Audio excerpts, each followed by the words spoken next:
Please get ready for a dictation of exercise number 8. It is from the legal material. 5 seconds. Start.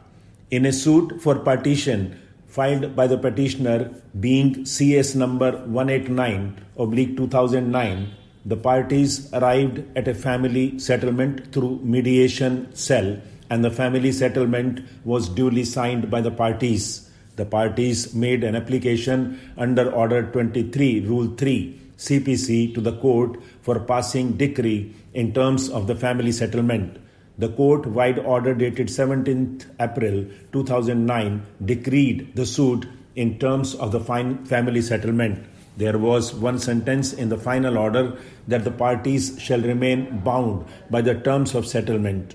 The petitioner claims that this amounted to an undertaking given to the court, and therefore he had a right to move the contempt petition against the respondents for non-compliance of the family settlement, and that is non-payment of the maintenance to the petitioner, the son, by the respondents, the parents. I consider that the contempt petition was not maintainable. Provisions of contempt of court cannot be used as an alternative to the execution. Since the terms of decree had been clearly settled and the suit of the petitioner was decreed by consent of the parties, if any part of the terms of settlement are not being complied with, the petitioner is at liberty to execute the decree by way of filing an execution petition. The Supreme Court in R.N. Day and others versus Bhagyabati and others observed that the weapon of contempt is not to be used in abundance or misused, and normally it cannot be used for execution of the decree or implementation of an order for which an alternative remedy in law is provided for. The discretion given to the court is to be used for maintenance of court's dignity and majesty of law.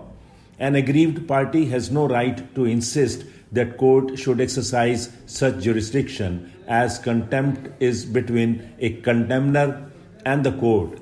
Similarly, in Food Corporation of India versus Sukhdev Prasad, the Supreme Court observed that the contempt jurisdiction, either under the Contempt of Courts Act 1971 or under Order 39, Rule 2A CPC, is not intended to be used for enforcement of money decrees or directions, orders for payment of money. The process and concept of execution is different from the process and concept of action for disobedience, contempt.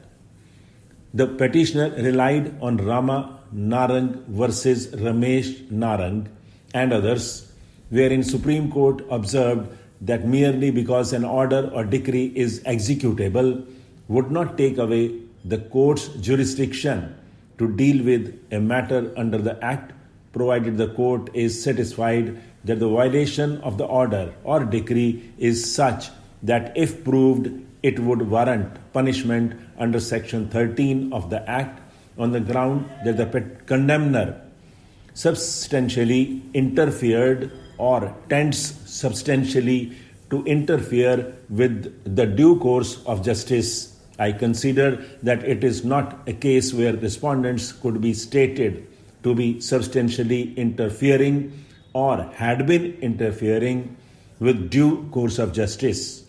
It is a case where a compromise decree was passed and thereafter both sides alleged that the parties had not performed their part of the terms of the settlement. This can only be gone into by the executing court and not by this court under contempt jurisdiction. I do not find that it is a case where court should exercise contempt jurisdiction. The petition is hereby dismissed. Stop.